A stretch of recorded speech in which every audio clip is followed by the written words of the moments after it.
vídeo de Harry Potter en català. Avui estic aquí per parlar d'un temeta, i és que sabíeu que als Estats Units Harry Potter i la Pedra Filosofal va rebre un altre nom?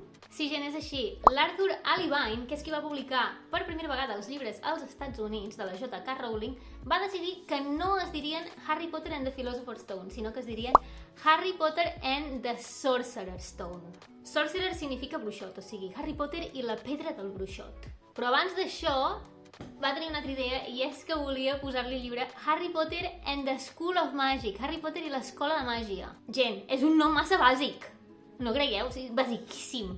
L'haguessin llegit 0 persones, n'estic segura. Què va passar? Doncs que la J.K. Rowling va dir no, canvis tan extrems, no, sisplau, i va acceptar doncs, que li posessin Sorcerer, però no que es digués i l'escola de màgia. Una de les raons per les quals la J.K. Rowling s'arrepenteix d'haver fet aquest canvi és doncs, perquè la pedra filosofal té una història real a darrere. Els nostres avantpassats doncs, creien que la pedra filosofal podia transformar el metall en or, en plata i fer doncs, 1000 virgueries amb aquesta pedra. En canvi, The Sorcerer's Stone, la pedra del bruixot, és totalment una invenció que no té cap història doncs, per respaldar-la. I a vosaltres, Potterheads, quin títol us agrada més? Philosopher's Stone o Sorcerer's Stone? Deixeu-vos els comentaris! Molt bé, això ha estat tot per avui. Vídeo super curtet, però em vaig trobar molt curiós i interessant per poder debatir aquí al canal i els vostres missatges.